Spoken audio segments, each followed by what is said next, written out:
O idoso começa a ter essa perda cognitiva e a família, quem está em volta, perde a paciência. Então confunde.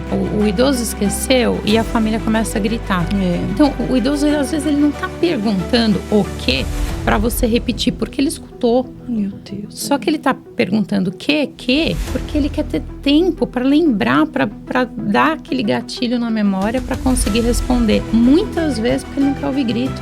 E na prática da doutora, a doutora já observou quadros de violência? É comum violência contra o idoso? Seja psicológica, física, negligência? A qualidade de vida, a gente só sente, é uma pena, mas a gente começa a sentir isso depois dos 40.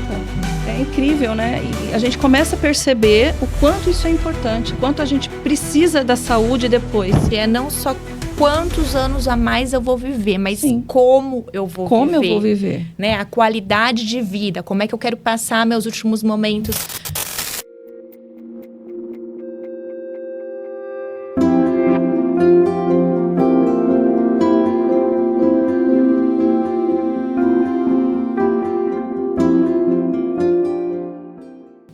Olá, sejam todos bem-vindos a mais um podcast Serenamente.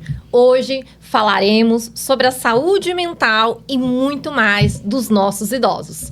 Porém, antes de apresentarmos a nossa querida convidada, o Kevan, que esse pessoal não pode esquecer. Você não pode se esquecer de se inscrever no nosso canal, compartilhar esses vídeos, curtir no nosso Instagram também e no TikTok. E hoje a gente está recebendo aqui a doutora Maria Laura Perini, que é geriatra. Aliás, é uma área que a gente ama, a geriatria. Eu, particularmente, sou apaixonada. E a doutora Maria Laura, ela é formada pela SBGG e é especialista em oncogeriatria. Ela é criadora do Instagram Papo da Geriatra, @Papo da Geriatra. Já entrem agora. E ela une empatia e muita seriedade no trabalho dela. Prazer, doutora Maria Laura. Prazer, meninas. Muito obrigada pelo convite de estar aqui hoje compartilhando com vocês um pouquinho da geriatria. Para quem me conhece sabe do meu entusiasmo, né, com a geriatria. E é um grande prazer estar com uma mesa tão bonita de mulheres tão fortes aqui hoje para a gente falar sobre isso. Prazer é nosso. Maravilha, a gente que agradece, doutora. E já não perdendo tempo, conta para o nosso público, quando que uma pessoa, afinal de contas, tem que buscar um geriatra? Ótima pergunta, Clícia. Diferente do que muitas pessoas acreditam, o médico geriatra não é só um médico daqueles pacientes, né, idosos ali, os vovôs frágeis que a gente fala, né? Pela Sociedade Brasileira de Geriatria e Gerontologia, a partir dos 40 anos, já pode iniciar o acompanhamento com o médico geriatra. E isso acontece porque o geriatra é aquele médico que a gente fala que vai coordenar o cuidado do nosso paciente, né? Então, é onde a gente vai indicar os exames de rastreio neoplásico, os exames de rastreio cardiológico, focar bastante na questão da promoção da saúde, então as vacinas, a atividade física, né? E eu falo que muitas vezes a gente acaba sendo realmente um médico da família, né? Então, assim, tem famílias ali que eu atendo o avô, os pais e os filhos, inclusive, estão começando também o acompanhamento. Porque é uma questão que é social em muitas situações. Então, diferente do que muitos acreditam, a partir dos 40 anos já pode começar o acompanhamento com o médico geriatra. E é interessante, porque a gente vê uma sociedade que fala muito a questão do etarismo, né? Então, não, mas eu vou no geriatra, eu vou no psiquiatra, eu vou no urologista, né? Tem essas questões com as especialidades. E a doutora percebe isso também na busca, nessa resistência, às vezes, de buscar ou não? Eu tô vendo que o cenário nosso está se modificando. Eu atendi recentemente um maratonista. Ele vai fazer 42 quilômetros agora em Nova York. Homem com seus 47 anos. Na hora que eu peguei, né, para fazer a ficha dele, eu até falei para minha secretária, é isso mesmo, né? Um homem, porque assim, a gente sabe que homem para procurar um médico é difícil. Geralmente é a esposa que marca, é a filha que marca. Então, assim, eles têm uma certa reticência em procurar, né, o acompanhamento médico. E eu achei muito legal fazer o acompanhamento desse paciente, porque assim, ele já está com essa consciência. Eu quero alguém para cuidar de mim. E aí eu vou entrar, então, numa parte que eu amo trabalhar também, que é essa questão de, quanto que tem que fazer de atividade física, de resistir, porque você está fazendo, então, uma maratona, mas a gente precisa focar na questão do fortalecimento, da ingesta proteica, da hidratação, que tudo isso faz parte também de uma consulta de um geriatra, né? E, por exemplo, para os nossos jovens, adultos jovens, você já citou algumas coisas. Se colocarmos 3 dicas para o envelhecer saudável, quais você diria ali que são uma das principais? A gente vai falar muito disso em vários momentos aqui hoje, acredito. Porque eu falo que o autocuidado tem que ser a nossa base. Sem um autocuidado, os pratinhos ali em cima, eles não conseguem se equilibrar, né? E o que faz parte do autocuidado? Uma alimentação adequada, então com frutas, verduras, né, legumes, uma ingesta hídrica adequada.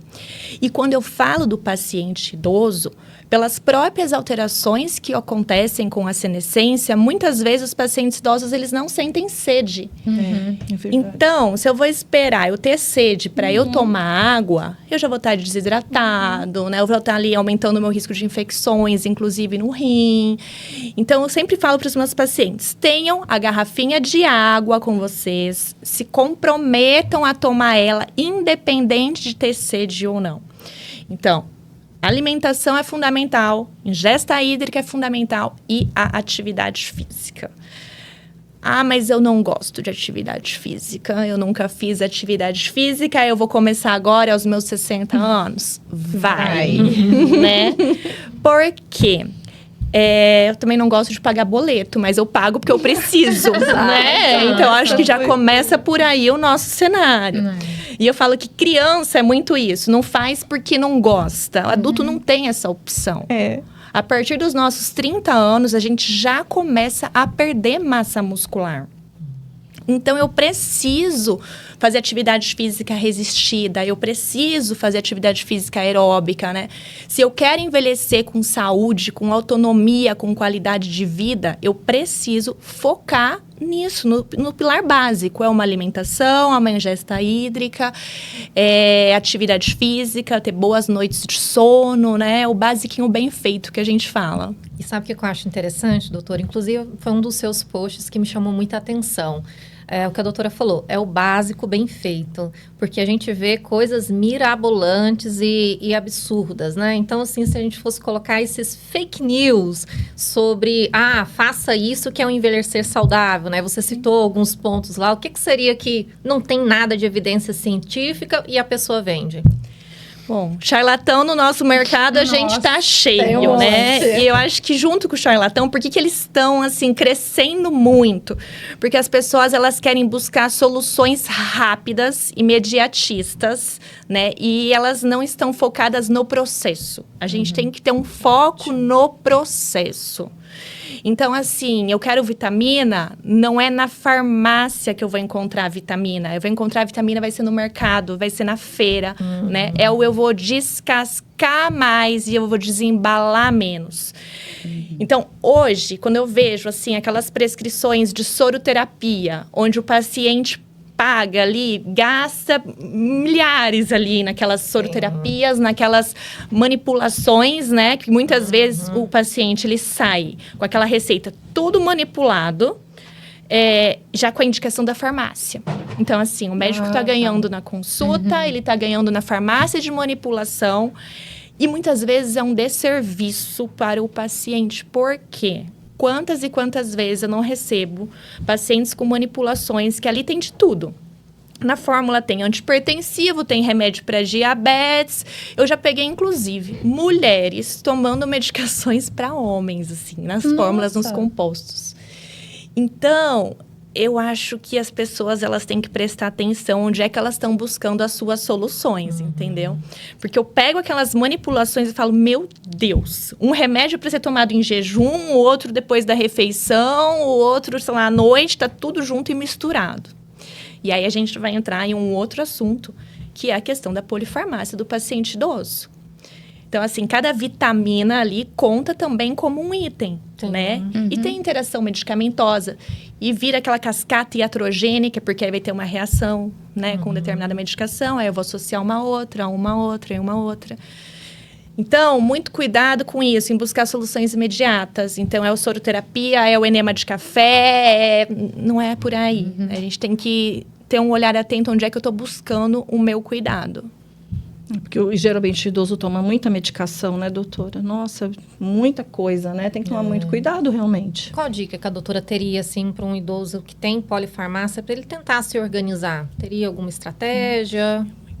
Tá. Primeiro, eu acho que, assim, é difícil um paciente que tenha muitos médicos, porque cada um tá focando o seu olhar só numa coisa, né? Então, ali, o cardiologista tá com um olhar aqui, o endocrinologista em outro, aí o psiquiatra vem, coloca uma outra coisa, né? E esse paciente, ele não tem numa receita tudo o que ele toma.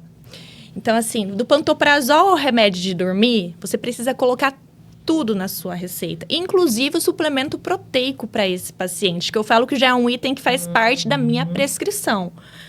Por quê? A sarcopenia, né, a perda de massa muscular, ela acontece. Então, além do exercício resistido, você precisa de uma suplementação proteica. Então, isso faz parte da prescrição. E cada sintoma novo que o paciente ele vem apresentar, cada consulta, a gente tem que checar sistematicamente as medicações que esse paciente está fazendo uso. Porque até que me prove o contrário, qualquer sintoma novo pode ser de medicações que ele está usando há muito tempo. E aí, os nossos colegas endocrinologistas, eles têm, por exemplo, esse conhecimento em relação, por exemplo, ao alvo glicêmico. Por quê? É uma preocupação muito comum do paciente idoso quando ele chega na consulta. Ai, mas e a minha glicemia? Não estou comendo nada por conta da minha glicemia.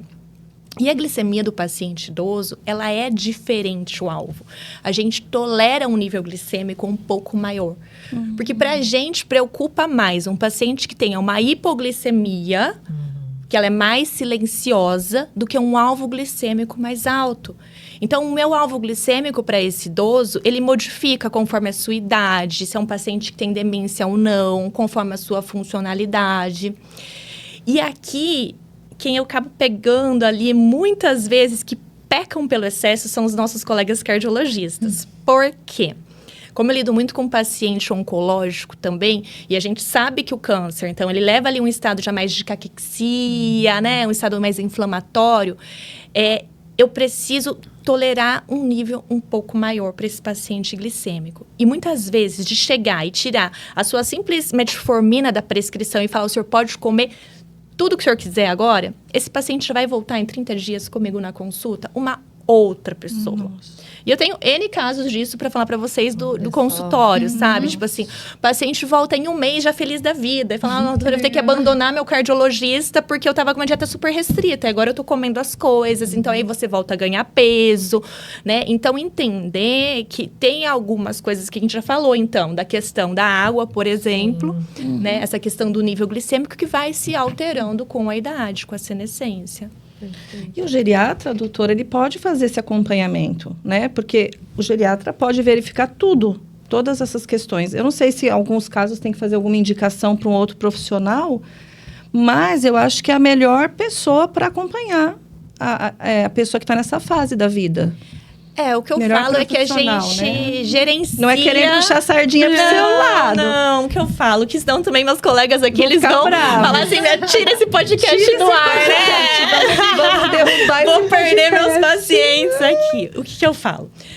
O legal do geriatra é que ele vai orquestrar esse cuidado. Então, por exemplo, uma hipertensão, um diabetes mais tranquilo, a gente consegue cuidar. Agora, um paciente insulino-dependente, eu, Maria Laura, geralmente não tomo conta. Falo, vamos ter um endocrinologista junto, cuidando dessa sua insulina, né? Um paciente que tem ali uma insuficiência cardíaca de fração de ejeção reduzida e com uma arritmia difícil de controlar. Olha, eu preciso que você acompanhe junto com um arritmologista, junto com um cardiologista, né? Como é que está a sua saúde auditiva? Já passou com o otorrino? Como é que está a saúde visual? Já passou com o oftalmo? Eu acho que pelo menos para direcionar a vida desse idoso, né?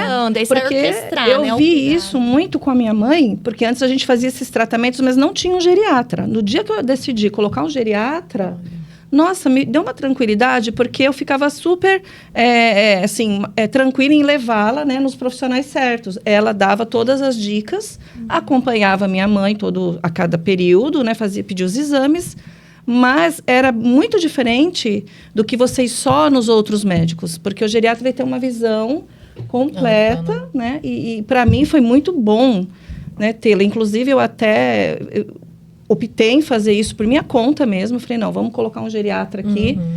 E foi maravilhoso, né? Ficou com ela até o fim da vida dela, virou amiga da família, né? A gente cria um carinho especial, porque é um olhar diferente, eu não sei explicar. Porque parece que vocês pegam aquele caso, né? E conhecem todo o histórico. Até quando a minha mãe faleceu, ligaram para marcar a consulta e ela já não, né, já tinha falecido. Mas eu acho que para a família é uma coisa muito boa ter esse acompanhamento de vocês. É um conforto, né? É um conforto. É um conforto, assim. Às vezes, ali tem os pacientes que mandam mensagem e tal. Às vezes, você só precisa falar assim, tá tudo bem, né? Uma palavra de conforto. É ali alguém que você confia. E eles também gostam, viu? Os idosos, saber que tem alguém assim. Sim, e você sabe que é muito legal, porque eu tenho agora, sim, vários níveis, né, de pacientes. Alguns, inclusive, seguem ali no Instagram. Então, eles, que legal. Olha, eles mandam, né, mensagem, eles interagem. Eu acho o máximo. É muito bom. Para eles é muito bom ter alguém, né, que tá olhando para eles de uma forma diferente. Tem o acolhimento. Tem um né? acolhimento.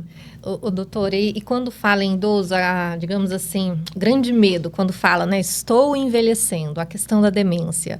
E nós ouvimos muito falar, é da idade, essa perda de memória com perda de funcionalidade. Explica pra gente. É normal? É uma pergunta que é, acho que, das mais frequentes que a gente recebe no consultório, né? E aí, esquecimento é normal da idade? Então, vamos lá. Esquecimento com perda de funcionalidade, com um teste cognitivo alterado, não é normal da idade. Porém, o que acontece muito, pacientes mais novos também que procuram e falam, olha, porque minha mãe tinha demência, eu tô esquecida, será que eu também tô abrindo um quadro? Então, a gente tem que lembrar que antes de fazer um diagnóstico de demência, a gente precisa excluir as causas reversíveis de demência, né, Clícia? E aqui você também sabe me falar muito bem sobre isso. Então, eu preciso investigar se esse paciente ele não tem ali uma depressão, se ele não tem uma ansiedade. Eu tenho que pedir os exames básicos bioquímicos dele, saber se está com uma função tiroidiana normal, saber se as sorologias dele estão normais. Peço sempre também um exame de imagem craniana para saber se não tem nenhuma lesão, né?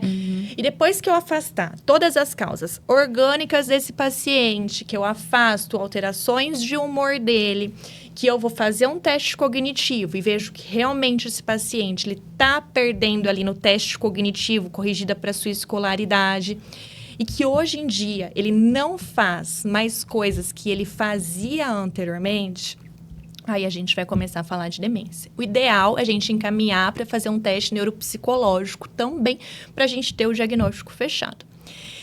Diferente do que muitas pessoas acreditam, quando a gente fala em demência, a gente não fala apenas de demência de Alzheimer, né? Tem vários subtipos de demência. Então, tem a demência vascular, tem a demência de Lewy, tem a hidrocefalia de pressão normal, tem a demência do Parkinson. Então, são vários subtipos de demência. Uma outra coisa que eu acho muito interessante a gente trazer para a discussão aqui hoje também é que esse paciente, ele pode ter até um fator genético. A minha mãe tem Alzheimer, né? A minha avó, não sei. Mas muito está relacionado com causas que a gente consegue controlar. Então, hipertensão, diabetes, obesidade, tabagismo, alcoolismo, sedentarismo, um paciente que não ouve bem, um paciente que não enxerga bem. Inclusive, poluição ambiental também influencia. A dislipidemia entrou no nosso novo guideline, que também é um fator que influencia. Então, assim, eu tenho um fator hereditário, mas e os demais? Eu estou controlando? Porque muito disso pode também ser prevenível. E outra coisa também que eu ouvi falar, que foi até a doutora Ana Beatriz, que é muito conhecida, que tudo que a gente vai ter agora, nessa fase da vida, não começou agora. Então, isso, vamos supor, eu tenho um problema aos 40 anos. Então, isso, ela fala, no mínimo, isso começou com 20 anos e vem vindo. Então, isso que você está falando, que não precisa ser o paciente idoso que te procure, tem muito sentido, né? Porque você ter alguém que acompanha essa sua evolução de vida, como que está a sua saúde, pode realmente prevenir, Sim. né? Então, não é o problema que começou hoje. Geralmente, 20 anos antes, já vem, né, tudo isso que você falou. Esses fatores que a gente, às vezes, não tem atenção. É uma obesidade que você não se preocupa. É uma alimentação. É a falta do exercício, né? Porque, ai, meu Deus, como é difícil, realmente. Mas são as consequências, né? Que depois a gente vai colhendo lá na frente. Exato. E assim, o que muitas pessoas também não sabem é que a partir dos 30 anos a gente já começa a perder massa muscular, né? Nossa, doutora, acho que vou marcar uma consulta com você. Fiquei com vontade. Não, gente. Se eu quero envelhecer com saúde, com autonomia, com qualidade de vida, é agora que eu preciso começar a me cuidar. Não é esperar lá na frente, né? Então, eu acho que essa noção... ter noção que tá mudando o olhar das pessoas já. Eu acho que hoje elas já têm essa noção maior de que o geriatra não é só um médico do vovô frágil, né? Se eu quero envelhecer com saúde, autonomia, qualidade de vida, eu preciso ter um geriatra precoce e trabalhar muito nessa questão de promoção da saúde. Com certeza. Doutora, e pensando um pouco na diferenciação dos tipos de demência, além da avaliação clínica do médico, também existe a necessidade de uma avaliação neuropsicológica? Idealmente, a gente, quando identifica, através de um teste que a gente faz ali, né, no consultório, cognitivo que está alterado, um paciente que vem perdendo funcionalidade, um neuropsicológico seria muito importante ser feito. Dependendo do caso dos meus pacientes, eu gosto também de ouvir a opinião de neurologista. Porque acho que eles são fundamentais dependendo do caso dos nossos pacientes, sabe? Eles têm um olhar mais focado para isso. Porque, como eu tô falando para vocês, a gente cuida um pouco de tudo. Então, tem casos que são mais complexos. Eu tenho um neurologista, inclusive, de confiança, que eu falo, olha só, eu preciso que você me dê um help nesse caso aqui, né? Então, esse cuidado multidisciplinar é muito importante. O neuropsicológico bate o martelo no nosso diagnóstico também. Eu pergunto porque eu sou neuro e eu lembro que nos diagnósticos diferenciais que a gente fazia na Santa Casa, era fundamental, além do neurologista também, até para a questão de cirurgia cerebral também, a avaliação neuropsicológica pré e pós.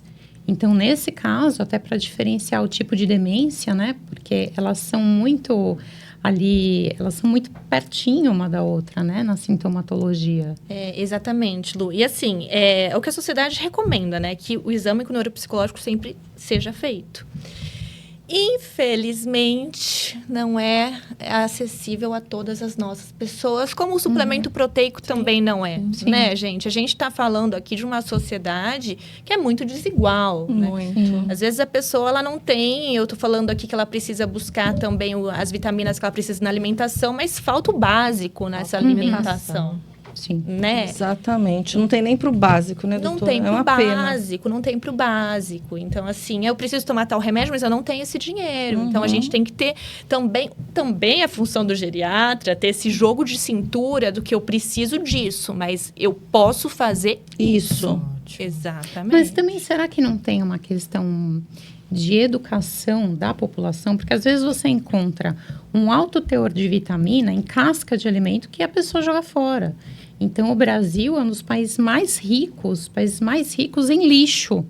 A gente joga fora muito lixo. Eu sei que tem programa, se não me engano, é do SESI, Sim, Culinária SESI por tem. R$1, né? Que ensina isso. Sim, eles têm até apostilas com receitas. Exato. Eu tinha até uma. Olha aí, eu tô aprendendo com você. É verdade. Eu tinha essa apostila, não sei onde ela está, mas cada receita é incrível. Mas A gente tem uma pessoa que faz uma carne louca com casca de banana. Olha! Maravilhosa, gente. Interessantíssimo. Eu conheço. Doutora, e assim, de uma maneira prática, para quem tem em casa ali o seu idoso ou preocupa, a gente sabe que existem vários tipos de demência, mas quais os principais ali sintomas para ligar o pisca-alerta e buscar um profissional para investigar? Que mudança ali no comportamento que vai chamando a atenção? Tá. Então, assim, são pacientes que eles começam a esquecer mais fatos recentes, né? A gente fala que eles conservam a memória antiga e tem mais esquecimentos em relação ao fato recente. Pode ser desde o simples, e esquecer o fogão aceso, né? As luzes, sair de casa e do nada não consegue lembrar o caminho de voltar, isso também acontece. Esquecer onde guarda os objetos. perdeu o interesse por coisas que antes eram habituais e que esse paciente gostava muito de fazer. O que eu noto? Algumas vezes os familiares eles demoram também para ter esse insight, né, Clícia? De achar que é um esquecimento que é normal da idade. Então, quantas e quantas vezes ali, na hora que a gente está fazendo a avaliação geriátrica, né, a primeira vez, que vai com o filho na consulta, e aí até o filho fala, doutor, é um esquecimento normal da idade. Aí a gente faz um teste de rastreio e fala, não, peraí, não está batendo com a sua escolaridade. E aí o que é muito legal é que pacientes que têm um nível de escolaridade, né, maior, muitas vezes eles começam a perceber esses esquecimentos e eles arrumam alternativas para eles. Então, assim, eles têm já um caderninho. Tô percebendo que eu tô esquecendo. Então, eles já vão notando ali naquele caderninho. E aí demora... Sim, mas demora mais pro filho se ligar, entendeu? Eles meio que vão burlando. Eles vão burlando. Então, o diagnóstico acaba ficando mais demorado, sabe? Para ter esse insight de que, né, as coisas não estão bem como eram antes, né? Então, mas eu acho uma coisa muito triste, não sei, eu sei que eu tô saindo do roteiro, mas ok. Vamos lá. Estamos aqui para isso. Né? Então, é assim, o idoso começa a ter essa perda cognitiva e a família, quem está em volta, perde a paciência. Então, confunde. O idoso esqueceu e a família começa a gritar. Então, o idoso, às vezes, ele não está perguntando o quê para você repetir, porque ele escutou. Meu Deus. Só que ele está perguntando o quê? Porque ele quer ter tempo para lembrar, para dar aquele gatilho na memória para conseguir responder. Muitas vezes porque ele não quer ouvir grito. Fala, que não sei o que, começa a gritar. E eu acho muito triste, porque ele entra num quadro, às vezes, até de isolamento e depressivo, porque ele não quer ver virada de olho para cima, bufada, né? Ele não quer ouvir grito. E eu acho isso muito triste. A gente ter paciência com quem teve paciência quando a gente perguntou o quê 1012 vezes quando a gente era criança. Exato. Aí é um ponto muito importante também, Lu, pelo seguinte. Não é fácil você cuidar de um paciente com demência. Não é, gente. Isso gera um estresse do cuidador, né? Então, assim, por isso que, de novo, a gente não cuida muitas vezes só do paciente. A gente cuida do paciente e a gente cuida da família. Então, entender que esse paciente, ele já perdeu aquele insight, aquele poder, né, de decidir, de ouvir um não. A gente que tem a cognição preservada, a gente consegue ouvir um não e consegue se adaptar a isso. Muitas vezes, esse paciente não consegue. Então, você não tem que ir contra ele. Você tem que tentar entender que é um paciente que está doente. Então, por exemplo... você quer reduzir também as escolhas dele. Você quer vestido ou saia? Quer arroz ou quer macarrão? Né? Reduzir ali as opções para esse paciente e entender que não é que ele está fazendo birra, né? Ele não consegue ouvir um não consegue porque ele já perdeu esse time, né? De conseguir trabalhar mais com negativa e tudo mais. Então... não é fácil, de novo, isso gera um estresse do cuidador, mas é a gente entender que é uma doença. E eles têm um tempo maior de latência, né, para responder, para entender tudo aquilo. O tempo de latência, ele é quase dobrado, né? Exato. Isso é muito comum mesmo, o que a doutora trouxe. Eu ouço muito no consultório. Não, mas está me emperraçando, né? Está me implicando. E aí tem a fase, né, que vai evoluindo deles ficarem agitados, né? E o que a doutora percebe, às vezes, na dinâmica da casa que deixa esse idoso mais agitado? Tá. Isso aqui, eu geralmente oriento os pacientes, principalmente em períodos festivos, os pacientes, os familiares. Por quê? Tudo que sai da rotina do meu paciente vai deixar ele mais inquieto. Então, assim, a casa, por exemplo, o ideal é que eu não fique modificando móveis de lugar, né? Brinquedos do chão ali, além de ser um risco de queda, cachorro, gato e tudo mais. Tudo que eu vou sair da rotina desse paciente é prejudicial para ele. Festividades, então, Natal, Páscoa, aniversário, onde a casa está cheia. Esse paciente, muito provavelmente, ele vai evoluir depois ali com um episódio de delírio, inquietação e tudo mais, né? Então, tentar manter uma rotina. Alimentos, refeições, sempre nos mesmos horários. eu vou viajar. Ok, eu vou viajar, mas eu tenho que ter essa atenção que esse paciente ele pode entrar nesse período de, né, inquietação. Sim. O que a gente fala também? Os horários ali do alvorecer, né? Então, amanhecer, tal, ou então no entardecer. São os horários também que o paciente com demência, ele fica mais inquieto. Onde você, muitas vezes, precisa associar-lhe uma medicação para controlar a agitação dele da demência. Então, tentem ter uma rotina. Saibam que tudo que vai tirar esse paciente da rotina dele, sejam mais pessoas, viagem, modificar móveis de lugar, pode contribuir para piorar essa agitação da demência. Doutora, e uma outra questão também que eu ouço muito no consultório dos familiares é a questão da resistência ao banho, né? Ah, ele não quer banhar, da mesma história, tá fazendo pirraça, né? Explica um pouquinho por que eles têm essa resistência e o que pode tentar fazer para manejar esse comportamento do paciente com demência. Tá. Essa alteração comportamental da demência também, assim, é algo que muitas vezes tem paciente que a gente não consegue que tome banho todos os dias. São resistentes. São super resistentes. E tá tudo bem. O que eu tenho, uma neta de uma paciente minha, ela até começou com um cuidador faz pouco tempo, porque ela não aceitava. A neta, ela meio que entra com a avó ali no banheiro, entendeu? Pra tomar banho e vai manejando desse jeito. Não consigo tomar banho todos os dias, o que eu consigo fazer para esse paciente? É um paciente que ele ainda tem a locomoção própria, né? Que eu consigo ali ter esse jogo de cintura. Vamos lá, vamos ver a água aqui caindo, entrar junto, banhar. Ou não, tem pacientes também que são ali mais acamados, né, Clícia? Aí o banho é de dispersão, não tem jeito. A gente percebe muito isso, a falta da família, às vezes, compreender, né? Porque eles querem tratar o idoso como ele era antes de ter o problema, né? E aí, é claro que ele vai ficar irritado, né? Então, não quer receber ordem, né?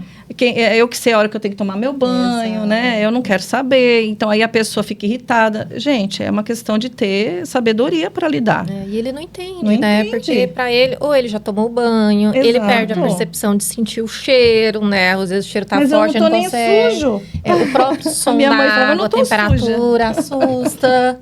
Né? Eu já banhei. Nem saí de casa. Nem saí de casa. Né? Então, gente, não adianta. É questão de compreensão mesmo. E uma coisa interessante, que às vezes também eu percebo, doutora, às vezes as pessoas querem tratar o idoso igual uma criança. Né? Também. Explica aí um pouquinho sobre isso, né? Deixa eles, né? A gente tentar ali infantilizar o nosso paciente, né? Então, assim, de novo, a gente tem que ter um jogo de cintura, né? De entender o cenário que está o nosso paciente. E que existem vários estágios da demência. No seu estágio inicial, você querer ali oferecer a comida já direto na boca ou tudo mais. Não, porque assim, esses pacientes, muitas vezes, eles querem preservar a sua autonomia ali, o autocuidado, tomar banho sozinho, ou comer sozinho, enquanto eles podem, né? Então, é um cenário que o olhar vai mudando, conforme o estágio da demência também, né? Então, o que antes esse paciente, ele já tinha ali uma autonomia que era preservada e ele morava sozinho, agora eu preciso entender que não dá mais para eu morar sozinho. E como é que eu vou falar para um paciente que morou a vida inteira sozinho que agora ele precisa de um cuidador? São várias perdas para essa pessoa, né? São várias Já não perdas. mora mais na casa que morava muitas vezes, vai morar com algum dos filhos. Acho que o sono também fica bem prejudicado, né? A dificuldade para dormir. E assim, o que eu vejo na prática no consultório, esses pacientes grandes idosos que eu tenho e que moram ainda sozinho e tal, é não aceitar um acompanhante em casa. Eu não quero ninguém dentro da minha casa. Mesmo com demência. Mesmo com demência. Eles leem isso como abuso, no começo né? da demência. No começo. Porque ele tá achando que alguém tá tirando a autonomia dele. Tá. Aí, o que a gente tem que fazer? A gente tem que começar a mostrar o outro lado, a outra face da moeda. Que a nossa preocupação é, mas e se porventura você tá sozinho em casa e você cai? Né? E se você tem uma dor, quem é que vai te acolher nesse momento? Lembra aquele dia que você esqueceu o fogão aceso? Lembra aquele dia que não sabe, que você saiu de casa, você não conseguiu voltar mais? Existem alguns programas, né? Telehelp para ajudar pacientes que moram sozinhos, que caem, por exemplo. Câmeras, que às vezes eu oriento também para os familiares colocarem câmeras em casa para fazer esse monitoramento do paciente idoso. Mas quando você vai identificando para ele, mostrando o cenário, tipo assim, de a sua preocupação, assim, você está preocupado com a saúde dele. Sim. Não é que eu quero tirar a sua autonomia, mas eu estou preocupada com a sua saúde. Mostrar o verdadeiro interesse no bem-estar dele, né, doutora? Exatamente. E às vezes também jogar para a própria, vamos supor, filho, filha, fala assim, olha, pai, mãe, eu não vou suportar se por acaso você cair à noite. Então, jogar para a própria também. pessoa, né? Essa questão, né, da preocupação. É. Assim, eu não quero tirar a sua autonomia. Eu tô aqui porque eu quero te oferecer aquele cuidado que você sempre me ofereceu ao longo da vida. Eu acho que isso é bem legal, né? Porque isso mexe um pouquinho, né? Mexe com essa porque o questão. idoso, ele vai ficar também na posição de, pera, eu vou morar lá com meu filho porque eu vou cuidar dele, porque Isso ele que eu não ia quer que eu falar. caia. Ele vai continuar se sentindo de alguma forma útil. Eu tô fazendo isso por ele, não ele por mim. O meu filho precisa que eu more com ele. Isso. Não Então, ao assim, a gente tá contrário. falando a mesma É o jogo de coisa cintura. de uma forma diferente. Sim, Mais bonita. né? que eu acho que é mais fácil deles aceitarem, né? Porque a gente Sei. sabe, igual a doutora falou há pouco, é desgastante para o cuidador, né? Tem aquela velha frase clássica, né? Todo cuidador precisa de cuidado. É verdade. Né? E quem acompanha o paciente com a demência desgasta bastante. E em alguns momentos, algumas pessoas acham que é por força, né? E na prática da doutora, a doutora já observou quadros de violência? É comum violência contra o idoso? Seja psicológica, física, negligência? Olha, nos pacientes do consultório hoje, não é algo que me chama atenção, mas ao longo da residência, né, com certeza, mesmo porque era outro cenário, outra questão social de pacientes. Então, assim, o que a gente vê muitas vezes? Que esse paciente idoso é ele que é o rei da família. Né? Então, que ali está vivendo sobre o que ele ganha ali com a sua aposentadoria, vive o filho, vive o neto, todo mundo vive na casa dele ainda. Então, essa questão financeira, para muitas famílias, onde esse paciente idoso, ao invés de ele estar usando o recurso dele em prol dele, Com certeza. ele está usando em prol dos demais. Uma violência financeira. Então, a gente tem a violência financeira, é algo que pouco se fala. E é o que mais tem Que é nesse sutil meio. ali, né? É sutil, então tem a questão ali de lesões no corpo, física, eu acho, dependendo do cenário, né? De novo, né, sim, Clícia? é. A gente tá falando de qual público? Contexto. É. De qual contexto. Mas para os médicos em gerais, assim, para as pessoas, eu acho que é tentar notar se esse paciente ele tem lesões que não são condizentes com as histórias que as famílias contam. Né? Então, vai ser um roxo aqui, dali a pouco um outro roxo ali. A história que me contou não tá batendo muito com isso que eu tô vendo, né? E aí a gente tem que lembrar que a gente tem que denunciar. Né? Então, tem o abandono, que muitas vezes o filho se esquece do paciente, que é tão frequente Isso também. também. Então, a violência a negligência, a financeira, a física. Doutora, e Alzheimer e demência é a mesma coisa? Alzheimer é um tipo de demência. Certo. Né? Quando a gente fala em síndrome demencial, existem vários subtipos. Sendo o Alzheimer um deles, um dos mais comuns, junto com demência vascular. Mas aí a gente tem demência de Lewy, hidrocefalia de pressão normal, existem várias outras. Cada uma tem sua característica, né? A demência vascular, por exemplo, a gente fala que é uma demência que ela evolui mais rápido, né? Em degraus, né? A demência de Alzheimer, ela é mais insidiosa, geralmente. O paciente ele vai tendo uma evolução mais lenta. E cada uma com a sua particularidade. E existe alguma coisa que possa ser feita para, tipo, diminuir a evolução de algum quadro desse? Dependendo do quadro? De novo, assim, temos medicações que estão saindo agora recentemente, que estão aí, estamos estudando os cenários delas, mas de certa forma, assim, o que a gente tem de anticolineesterásico, né, a memantina, que é receptor de NMDA, são medicações que a gente tenta frear o processo da demência. Então, assim, eu fiz um diagnóstico, eu quero ganhar o quê? Eu quero ganhar tempo. Certo. Eu quero que esse paciente, que ele consiga ver seus netos, que ele consiga manter o máximo de funcionalidade pelo tempo que ele conseguir. Mas eu tento ganhar tempo, né? Cura, Não tem. não falamos nesse cenário. Mas isso está muito relacionado também com o controle das demais comorbidades. Que é o que você falou no começo. O que eu falei do É começo. todo um conjunto. Isso. E, de novo, a questão da atividade física. Não tem como fugir, né, doutora? Não. E estímulo cognitivo também, sabe?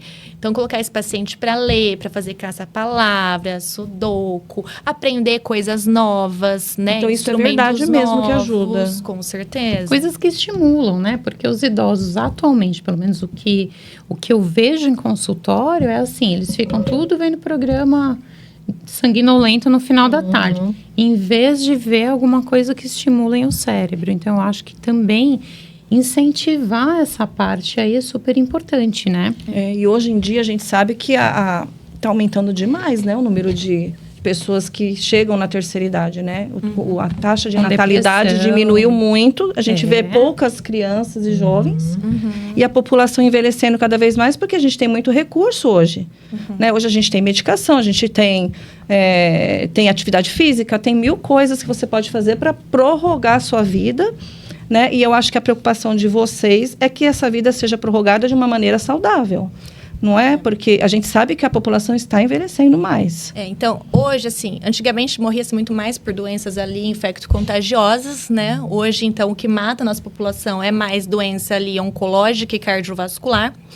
A gente fala ali num cenário que a gente tem ali cerca de 30 milhões de pacientes idosos hoje, tá? Em 25 anos ali, em 2050, é previsto que esse número dobre. Não preciso nem falar para vocês que nosso sistema de saúde não está preparado para atender essa demanda de pacientes idosos e todos que eles precisam, que vêm junto. Previdência, né? muito menos, a previdência. Exato.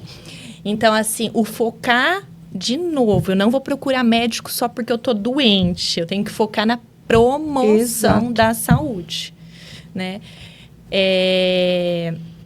Eu acho que ter esse olhar e essa consciência de que... Outra coisa que você trouxe que é muito importante é não só quantos anos a mais eu vou viver, mas como eu vou viver. Como eu vou viver. Né? A qualidade de vida, como é que eu quero passar meus últimos momentos. A partir do momento que eu faço um diagnóstico, por exemplo, fechado para um paciente que tem uma doença oncológica metastática. Muitas vezes eu estou ali só preocupada em aumentar o tempo dele. Esse paciente chega para mim e fala assim, não quero. Que está sofrendo. Não quero. Eu tenho um paciente no consultório que chegou para mim e ela falou, olha, a minha doença voltou, o oncologista quer fazer esse tratamento aqui, eu não quero, porque eu não quero perder meu cabelo. E essa paciente é uma paciente que ela é psicóloga. Ela falou, para mim isso que é importante, eu quero viver com qualidade de vida. E eu tenho que entender, então, o valor para esse paciente que é o mais importante, porque muitas vezes o meu valor não é o mesmo que o seu. Claro. A gente precisa entender isso, né, gente? Porque a qualidade de vida, a gente só sente... É uma pena, mas a gente começa a sentir isso depois dos 40. É incrível, né? E a gente começa a perceber o quanto isso é importante, quanto a gente precisa da saúde depois. A gente não dá valor, né? Geralmente o jovem... Eu acho que hoje até que os jovens estão um pouco mais conscientes, mas a gente ainda vê muito jovem aí se acabando com bebida, comendo de tudo, né? Se soubesse como isso vai fazer falta depois, essa saúde lá, depois dos 40 anos... E lembrar também, uma coisa que eu acho muito importante, que os pacientes idosos, eles vão perdendo ali os seus amigos, os seus familiares ao longo do tempo. Também tem então, isso. A depressão é algo que é muito comum, né, Clícia? Você pode falar sobre isso. Eles precisam de interação. Eu falo que gente precisa de gente. O ser humano, ele não é uma ilha. Então, assim, eu tenho um cuidador em casa com esse meu paciente, ok, mas ele está estimulando ou está deixando o paciente assistindo televisão sozinho o dia inteiro? Pois é. Ele precisa de estímulo. É muito fácil você colocar sentadinho assistindo TV, né? A maioria faz isso. Tá quietinho, né? E por isso também que muitas vezes a gente fala que o delírio hipoativo preocupa muito mais a gente do que o delírio hiperativo. Porque o hiperativo, o paciente tá lá, ele tá gritando, ele tá jogando as coisas, não tá deixando ninguém dormir. Todo mundo corre atrás desse paciente para entender o que tá acontecendo. Sim. Agora, aquele paciente tá com delírio hipoativo, que ele tá quietinho ali, acamado, os primeiros dias tá achando ótimo, né? Tá ali, não tá me incomodando. Então, demora mais para você fazer o diagnóstico nesse paciente, ele tá com delírio hipoativo do que o hiperativo. O que seria esse delírio hipoativo? Como que funciona? Para eu entender, que eu também não sei. Chegando aqui, então entra um pouquinho na questão do delírio, né? Uhum. A gente tem que afastar aqui para esses pacientes sempre infecções, distúrbios hidroeletrolíticos, constipação, dor, né? Uso de alguma medicação. E aí, esse delírio hipoativo é aquele paciente que, então, ele tá mais quietinho, que ele só dorme. Isso a gente via muito, por exemplo, durante a residência, quando os pacientes estavam ali compartilhando, por exemplo, um leito, né? E aí, aquele paciente que tá lá xingando as enfermeiras, que tá tirando a sonda, que não sei o quê, que tá todo mundo correndo em cima dele. Você vai lá e logo... Aí o outro, fulano tá ali, tá dormindo, tá quietinho e tal. Aí você fala, não, esse paciente tá em delírio hipoativo. Quer dizer que pode ser que ele tá com infecção, pode ser que ele tá com sódio baixo, um distúrbio eletrolítico, né? Sim. Então, Entendi. e o delírio hipoativo pra gente, ele chama mais atenção do que o hiperativo. Ele tem um prognóstico pior. Pacientes com demência, isso também aumenta o risco do delírio dele. Entendi. Doutora, e falando um pouquinho dessa área sua de atuação da oncogeriatria, no seu ali nicho de pacientes, quais os tipos de cânceres, de neoplasias que são mais comuns nos idosos? O que se repete com mais frequência? Tá. Câncer de pele não melanoma universal, né? Para os dois, homens e mulheres. Mulheres, mama, câncer coloretal, pulmão, homens mais ali próstata. Também a questão do pulmão, coloretal são os mais frequentes. E uma coisa que é muito importante é que a maioria deles existem exames de rastreio, que quando a gente faz um diagnóstico precoce, muda o prognóstico do meu paciente, né? Então, saber até quando que eu vou indicar esses exames também, né? A partir dos 45 anos, então, uma colonoscopia, ou começar antes, esse paciente tem um alto risco, né, familiar.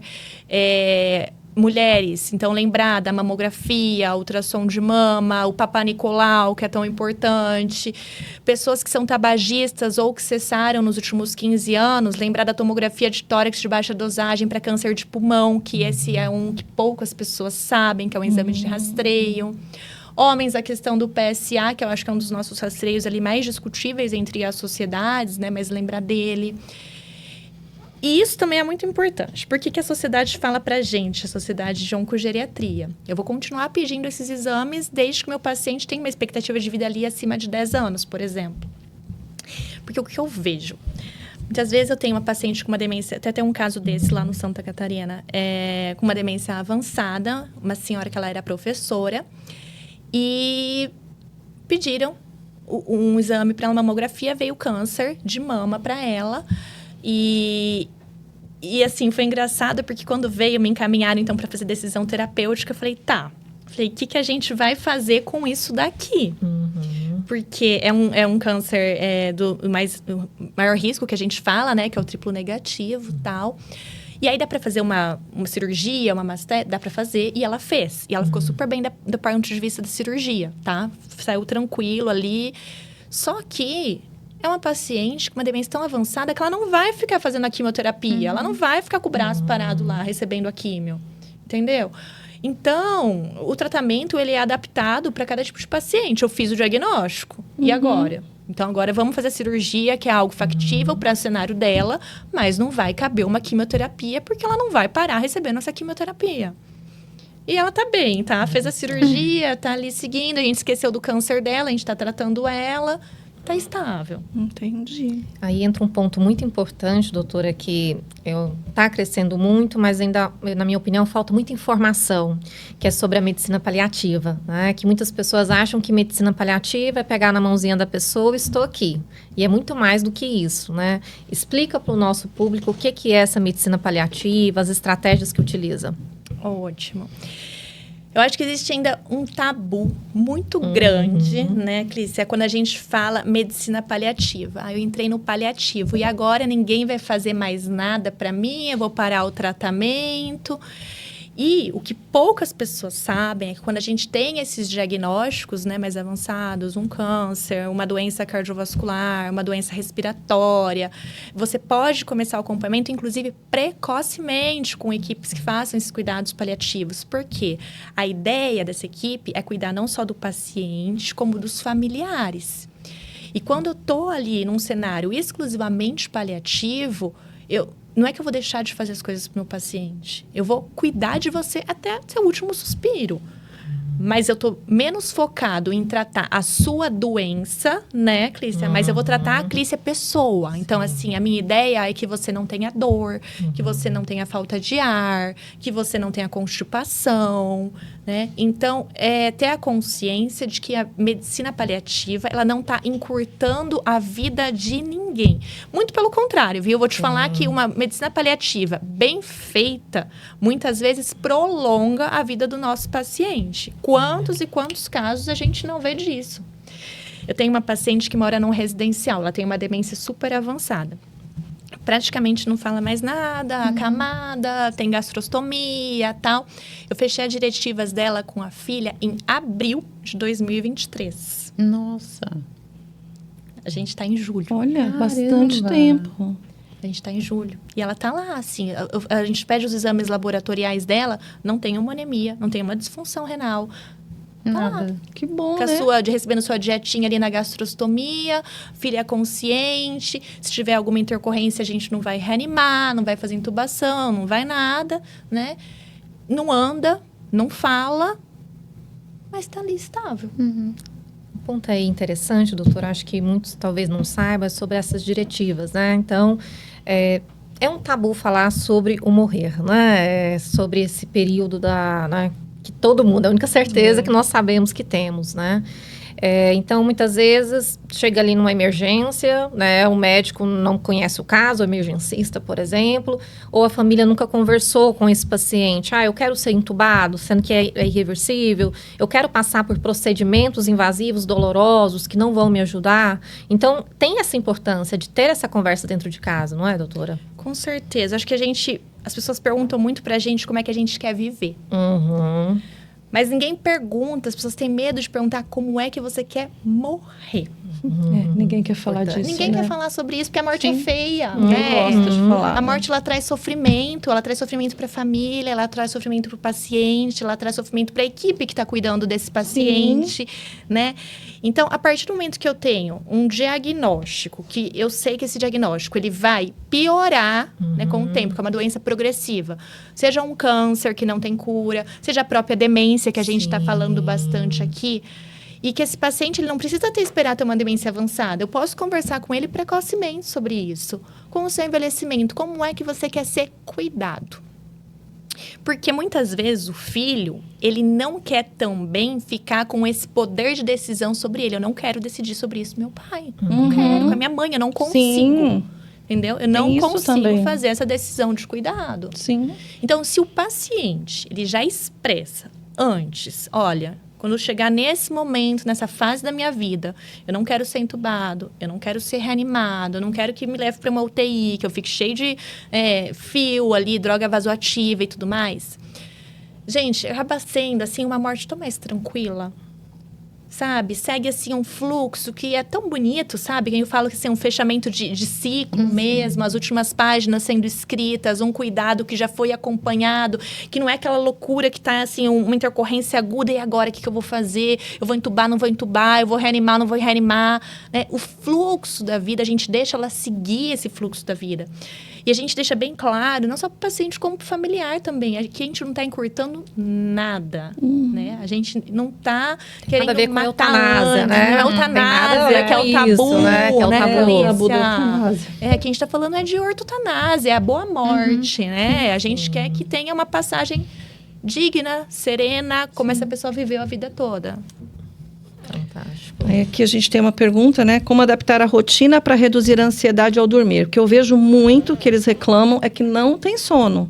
É uma coisa que eu acho que a gente até vê muita gente falando, a pessoa vai ficando mais velha, ela não consegue mais dormir. A primeira que acorda, né? E a última que vai deitar. Tipo, 5 da manhã já está em pé. E é comum isso, doutora? Eu acho que insônia é uma das queixas mais frequentes que a gente tem dentro da geriatria. Por quê? Porque o paciente idoso, muitas vezes, ele demora para pegar no sono, tem um sono muito fragmentado, levanta muito à noite para ir ao banheiro. A gente fala que aquele sono, o período prolongado do sono, né, que é onde retém as informações, a memória, o aprendizado, também é prejudicial, né, fica prejudicado com a senescência. Mas, antes de eu passar qualquer remédio para esse paciente, a gente tem que orientar a higiene do sono. É porque eles já querem o remedinho, né, Clícia? A Clícia tá aqui pra fácil, não né, deixar Clícia? mentir. É mais Ah, fácil. me dá um remedinho pra dormir. Então assim, olha, atividade física não vai deixar para fazer no final do dia. Evite bebidas estimulantes, então cafeína, café, tudo. Um chazinho ali antes de dormir, a senhora pode fazer uso.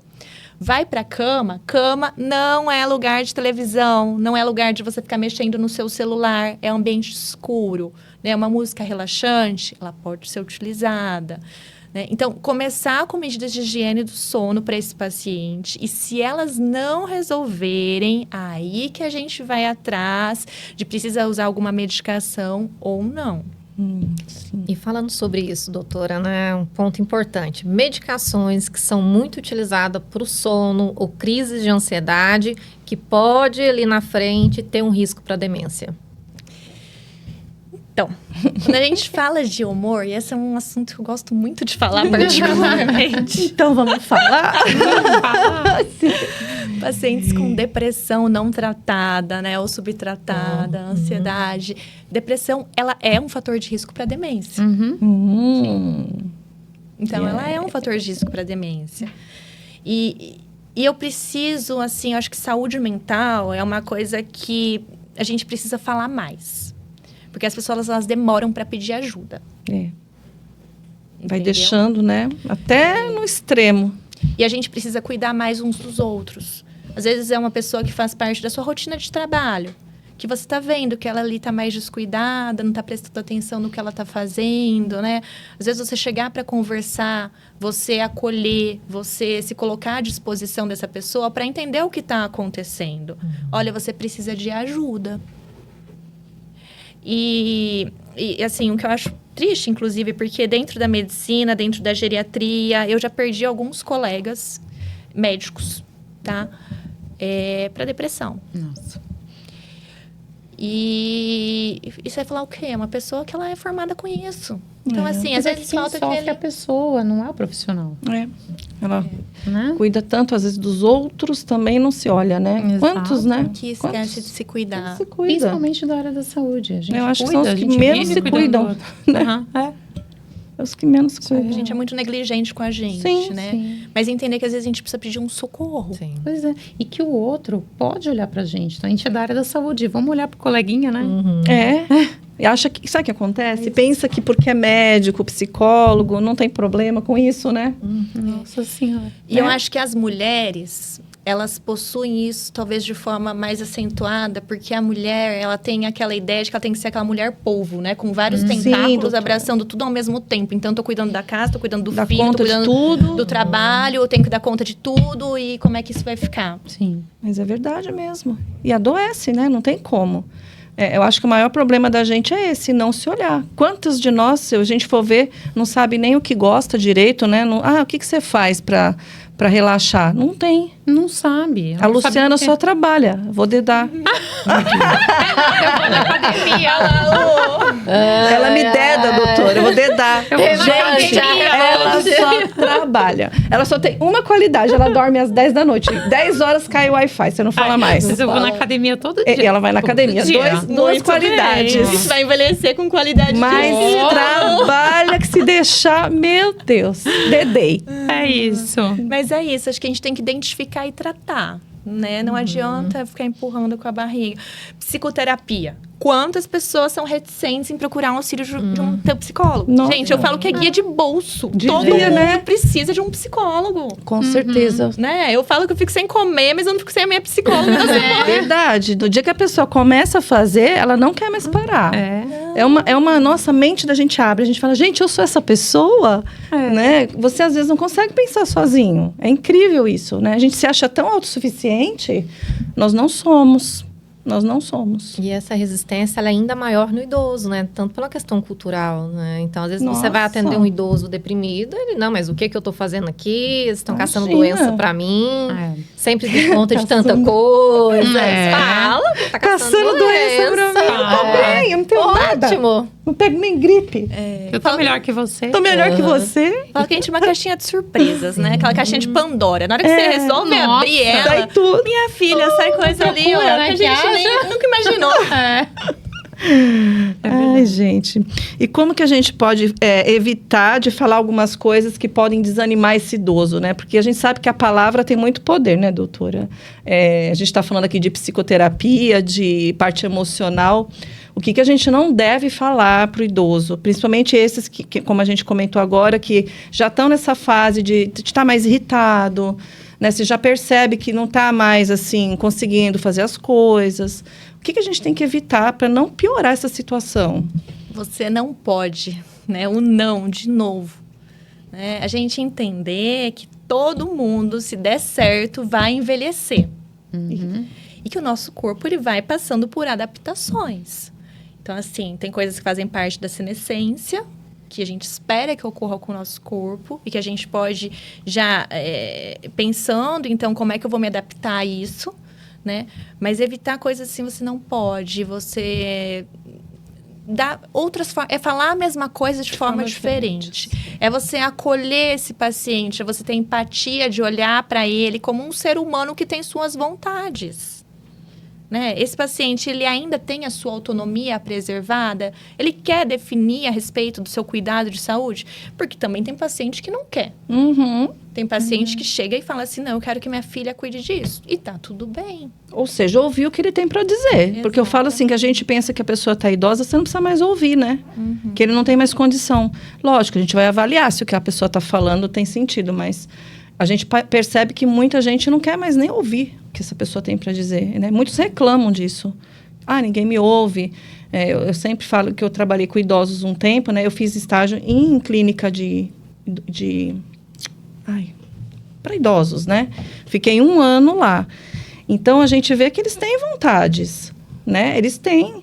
Eu preciso estimular, né? Eu preciso entender que existem outras pessoas que têm os mesmos problemas que eu. Então, essa questão da interação social desses pacientes também. Existem os centros dias, onde eu posso colocar um paciente idoso para passar o dia ali, interagindo com outras pessoas que vão ter ali os mesmos problemas que ele. Ele vai perceber que ele não está sozinho. Isso tem bastante, né? Isso a gente pode dizer que não é difícil conseguir.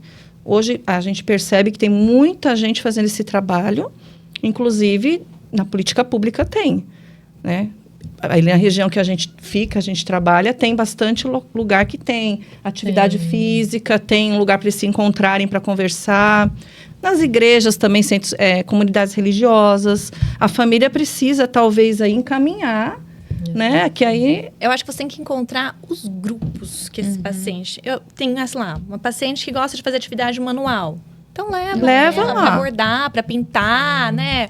Eu gosto de fazer atividade física. Se matricula num SESI ali, porque tem, né? Sim. Não, eu gosto de ir para a igreja. Então, coloca esse paciente ali em grupos de orações, né? É entender o que esse paciente quer, o que ele gosta. E interagir com grupos que tenham gostos semelhantes que o dele. Sim, porque a solidão, né, doutora? A gente fala, a solidão acho que é a pior coisa, né? Principalmente nessa fase, para qualquer fase da vida, né? Então, imagina você nessa situação. Então, é que nem você falou, gente precisa de gente, né? A gente não nasceu para viver só. Não. E isso, graças a Deus, vai ser algo que a inteligência artificial não vai roubar da gente, né? Eu acredito que os geriatras estarão aí com os nossos empregos garantidos. Sim, com certeza. Nem me fale, né? E, doutora, a gente está indo já para o final, né? A conversa, quando é boa, ela voa. Eu fico, assim, assustada como o tempo voa. Rapidinho. E você gostaria de falar alguma coisa para as famílias? Eu acho que é bem legal, sei lá, passar alguma dica ou até uma mensagem mesmo, diante de tudo que você já viveu.